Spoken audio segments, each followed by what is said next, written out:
udu minna dole ke bawo ya hakli jigi do ke munum be internetu kono ko ciden ka finu de ninye ciden ka minan kuro do ninye ciden ka kunsi do ninye ciden ka bamuru do ninye kuba fengo fenye jina kono internetu no fenna bengalo sanadu ni dalila tasila ciden ka funte akan minan shite ko odone de jina kono sisa ko ninye ciden ka minan kuro lendo yo ko te o sanadu tigara o dila tigara o tayroshi shine no do internet ko no be finu do go ciden ka finu kuro ko ciden ka finu o be minan do go ka bamuru ko abengalo sanadu shite della shite mo bolo ko ni fen masina fule ko ciden de tado ka ko ciden ka korle do de rote mo ko fa do bora la yin kalimin ke ko do ko ni mo mi sitra yirela ko dabali yimina ko kan ka boni sura minye sura jumaye do folo ni hada mado wakati be nin dabali ko ka ke ka hakili kono ni shikau ka ka hakili kono dabali la de mu'mini nyuma kire ko sama suna be ika aqida abana ga shibolo de abid defo de ka aqida la ka aqida na shibolo hada madin kelen mu'mini ka ko beta aladika dankaniya tibulo fengo fenna kana shikanda barelare kana shika basur karsa de ninke mu'mini nyuma silama nyuma i hakali bonni beka iki ka koda alaka innahu laysa sultanuhu ala alladhina amanu wa ala rabbihim yatawakkalun ala ko shirati shaytani bolo kata mugoma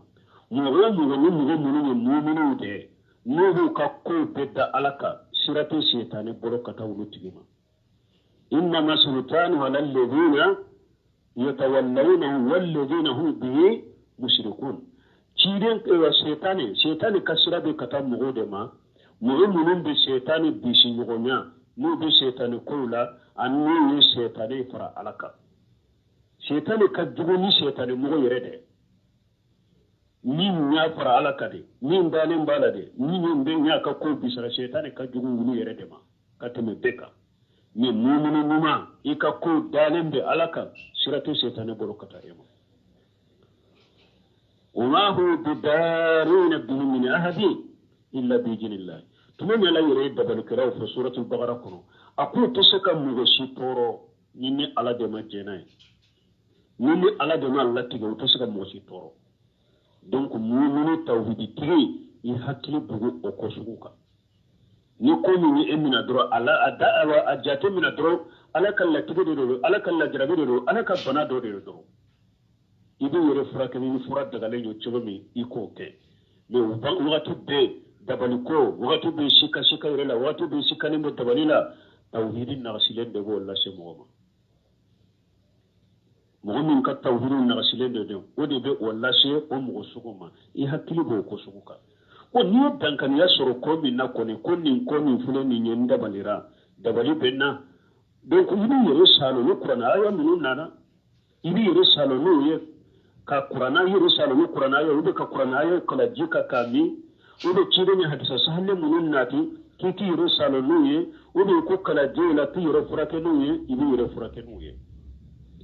ube ye be tawhid tibi mindo ni abisira alanye tawhid tibi do ibe tafe abisaka qur'ana kala min kika ube abisaka chide ka do munun kika ki salo nae ube abisaka kala min ki jela ka dima ibi yiri furake nuye me ate daga musura kata dabali boyire la ni dabali wore oye haramu de parce que do fule ni sikara ko dabali du soro uwe ta burusu de la sisa somon domon muri ganan kata dabali kala do fe ko aka dabali boyla ci de nyinin karanni na ko min amali shaytan ako shaytane barade ate daga hari ni dabali do yimina kata anyona dabali kala fe ko aka dabali boyla waye haramu ye shaytan baroto daga ye ibi yire furakani alaka qur'ana ayode ani ciden ka dawu sahalew